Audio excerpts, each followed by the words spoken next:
All right. When I talk Morocco, Egypt tomorrow, I can't wear this. You know what I'm saying? As much as I love this training jacket, I just can't wear it tomorrow. It'll look weird, right? But anyways, I could wear it today because I'm talking Gambia, Cameroon, and Burkina Faso, Tunisia. I got one right. I did predict Cameroon to beat Gambia, but I went against Burkina Faso again. Just like I did in their game against Gabon. I predicted Gabon and now I predicted Tunisia. It seems like Burkina Faso are the team that's going to prove me wrong in this year's African Cup of Nations, right? Go ahead, Burkina Faso. Just prove me wrong. Keep doing your thing, man. You are the Stallions. You have taken up that dark horse tag proudly. So go, do your thing. Congratulations, okay? Keep proving me wrong, man. But guys, we're here to talk AFCON quarterfinals. The first two games are over. We got two more to go. Senegal, Equatorial Guinea, and we got Morocco, Egypt. But let's talk a game between Gambia, Cameroon, and the other between Burkina Faso and Tunisia. Well, look, let's talk Burkina Faso, Tunisia first. I didn't get to write down any notes for that game simply because I came home and I had to shovel a ton load of snow. There's been a snowstorm in New York, and yeah, so you got your vehicle in the parking spot and everything, you got to shovel the snow. You just can't park like that. Okay, so I was listening to the game at first, and then I watched the remainder and didn't get to write any notes. But Burkina Faso won, Tunisia nil. Let's take a look at this match right here. Let's just pull up the... All right, let's do it this way. Let's pull up the brackets. And you could see Burkina Faso 1, Tunisia nil. Let's just click on that so we get some visuals there. And you could see Burkina Faso with that goal. And that goal was scored by Dango Watura in the first half extra time there with second minute of first half extra time. And he was later sent off in the 82nd minute for elbowing the Tunisian player on a leap, jumping to win a ball. He definitely intentionally elbowed the player. Dumb when you think about it. When you think about how all the cameras are around right now on VAR, like, it's very dumb. And you're going to miss the damn semifinal. Like, so stupid, though. You know what I'm saying? And who knows? Because it was a foul to endanger the opponent, it might be more than one game. But this kid, he's only 19, so you could understand, he's not using his brain, but he was freaking good, man. He's been good throughout the tournament. In the previous round where Bertrand Traoré scored, he was the one who provided the pass for Bertrand Traoré's goal. So the kid has been really brilliant, and look out for the name Dango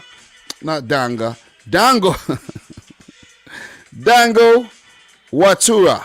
So definitely one for the future, man. Quality player, of course. We definitely got to keep an eye on him. So Bertrand Traoré, their star, was an unused sub.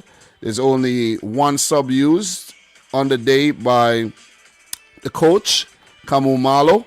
And, very, very good tactics at the end of the day when you really think about it, to get the better of Tunisia.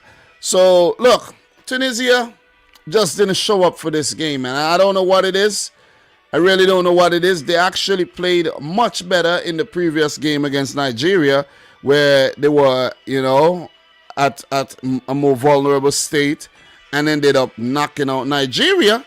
But when you come up against Burkina Faso, who I fancied them against at this, time in the tournament right now in 2022, I wasn't factoring in any, past events, any head-to-head. I just felt this Tunisian team had it in them, to get the better of Burkina Faso, where defensively Tunisia, how good they could be, and they do have some quality attacking players as well. But look, on the day, it was Burkina Faso who created the better chances, who had the quality finishes in the final third, and it could have been worse. It really could have been worse if the decision making by Burkina Faso was a little bit more pinpoint on the day. But you got to give it to Blati Toure and for providing that pass to Dango Watura. And Watura with the pace. It is the pace that got the better of Tunisia. To run in behind, run away from the defender, and then to stop. And, you know, he got a little fortunate with his touches and the way the Tunisian defenders reacted to those touches. And the shot to beat the goalkeeper, amazing, man. That was an amazing goal. Indeed, it was an amazing goal. Goalkeeper Ben Said was tested on a few occasions. Had one time breakaway by Burkina Faso to make it 2. And Ben Said had to pull off a big save. 10 shots at goal for Burkina Faso, 5 on target. Tunisia did have a lot of the ball. And that came in the second half where Tunisia was actually, you know, looking to come back in the game. But they had a few shots on target, 3 in that. 2 of them being free kicks, one by Wabi Kazri and the other by Malul. But overall, Herve Kofi, I think, you know, was very, very, very good in goal. There was another instance where Kofi had to make a save at his near post as well. So it was a pretty even contest throughout. But the only difference, that Dango Watura goal in the 45th minute. And I think Burkina Faso do deserve it because they handled Tunisia very well when they went forward. And for Tunisia, at times they did handle Burkina Faso, but on a few times they were left so open. And the high line really got them when they conceded the goal. I'm a City fan. I know about the high line, man. You know, you get in behind and the rest is history. And it happened a few times. And in Burkina Faso, as I said, the decision-making was a little bit more precise. This game would have been comfortably a 3-0 win. So, look, Tunisia and Burkina Faso have met in the African Cup of Nations quarterfinal twice before. Back in 2017, Burkina Faso won the game 2-0. So, you got to give it to them, man. You really got to give it to them. And if you go, and just so you know, Herve Kofi was in goal. Steve Yago played the game as well. Cyril Bayala and Blati Toure, all these guys were around. Bertrand Traore played the game. And, you know, a few of the Tunisian players were actually involved as well. Naim Sliti, Wabi Kazri, Youssoufen Sakni, who wasn't really involved too much on the day. So, look, man, there's history.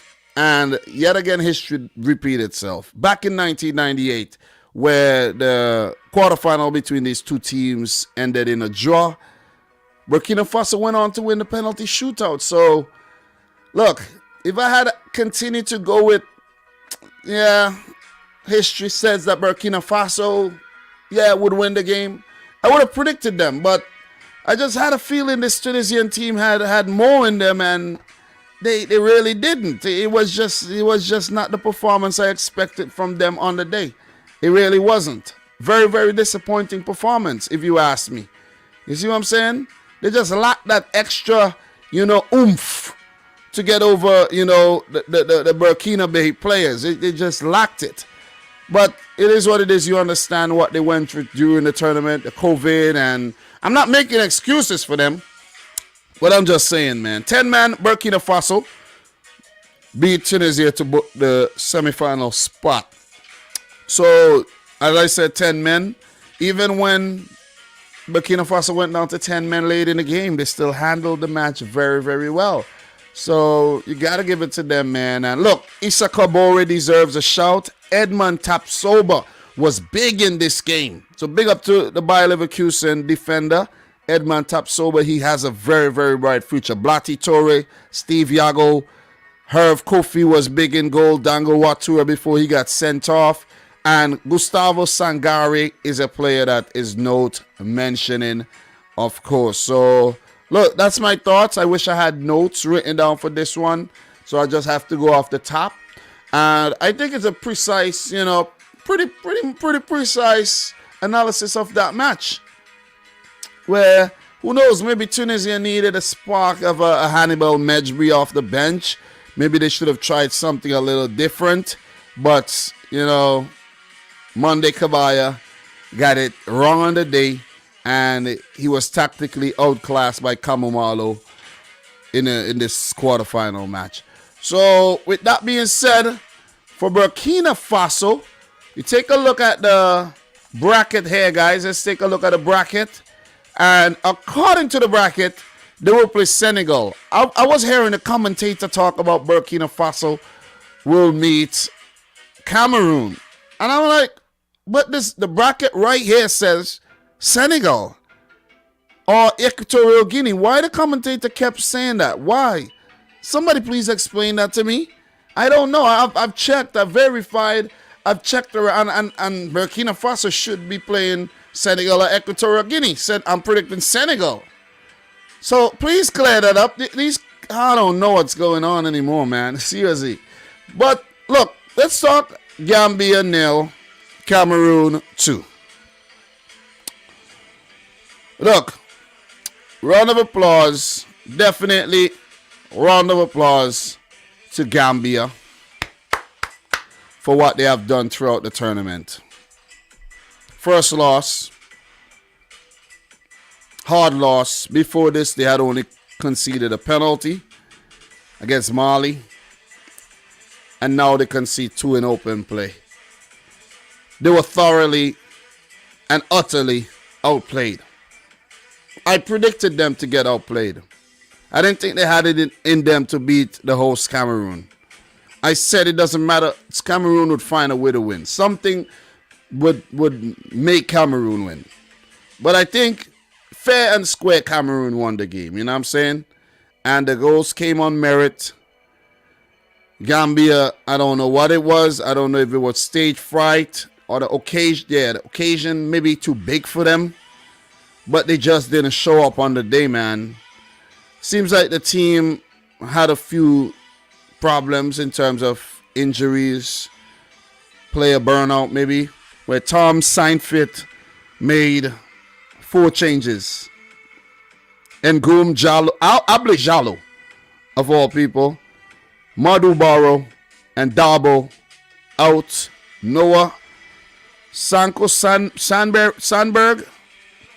He had played by the name of Badamosi, Yanko, and Torre came in. And I was like, okay, a lot of changes. Tony Conceição only made 1 change with Gouet in and Choupo-Moting out. So he haven't really chopped and changed his team a lot throughout the tournament. And within the first 25 minutes, Cameroon had lots of the ball. A few half chances, but nothing really to trouble the goalkeeper Gay. Few warning shots, like, they sent off a few shots in the air, but nothing really to bite. First big chance came in the 31st minute for Abubakar, who headed the ball wide. That should have been put in the back of the net. 36 minute cross into the box. Big header for Abubakar again. Saved. Really good save by Gay. And it was a very one-sided first half, where at the halftime mark, Gambia had no shots at goal. None at all. Only 30% of the ball. And for Cameroon, 9 shots at goal, 2 on target. The 2 that I actually, one that I mentioned and the other, easily dealt with by Gay. They were dominating the game. And the goal was going to come at any time. I was expecting a goal at any time. And it did come. Carl Toko Ikambi, a crossing, and a header. Collins fired with the cross. And from the unrelenting pressure, Gambia folded. I think in that moment, they switched off. And then they switched off again just after that. So the first goal, let me just make sure I get the stats for you and get everything right here. For the first goal, that came in the 50th minute. 7 minutes later, a few changes were made. And I think that really threw off the Gambians when the changes were made. Let me just scroll down to the where the changes were made. Yeah, 56 minute, a triple change. Ibrahima Dabo came in for Saidi Janko. Pamadu Jangni out, Madubaro in, and Ibrahima Kohli in, and Mohamed Badamosi out. So when that happened, it just disrupted the whole momentum. Whatever momentum Gambia had after, throughout the game, they conceded. I know they conceded and they were trying to regather their composure, but then they changed 3 players. So then when you change 3 pieces, you need a little time to get your shape back together and everything. And they were really sleeping for the second goal. Really, really sleeping, man. And it just happened so quick. Bam. It just happened so quick, man. It's like in the blink of an eye, the game was 0-0. It can be scored. And then he scored again. Square into the box. And pass by Nuhu. And then a square into the box. And a tap in at the far post. Nobody there to just pick up that ball. So Hongla with the cross. Called Toko Ikambi with the tap in. And at that moment, I knew the game was over for Gambia. Over. No sting today by the Gambians. None at all. Better performance by Cameroon from what we saw against heavily depleted Comoros. And they do deserve the win on the day, man. The 2 teams labored out for the rest of the game, and then a few changes were made at the back end by Tony Conceição. And Clinton Ng had a big chance in the 87th minute that was saved. And Abubakar put the rebound wide. And that was the only thing to really talk about after the goals were scored. Not much to really add. Gambia tried to, a few, forays into the final third there for Cameroon without any success. 2 shots at goal, 1 on target, all game, 39% of the ball. They were just too less unimaginative, and it seems like the occasion just got the better of them. Or maybe Cameroon were just too good. Maybe they were just too good. 18 shots at goal for Cameroon, 7 on target, 61% of the ball, dominant performance. They continue to look good throughout the tournament. This is also the first game where they kept a clean sheet. So it seems as if they're getting better as the tournament progresses. Definitely.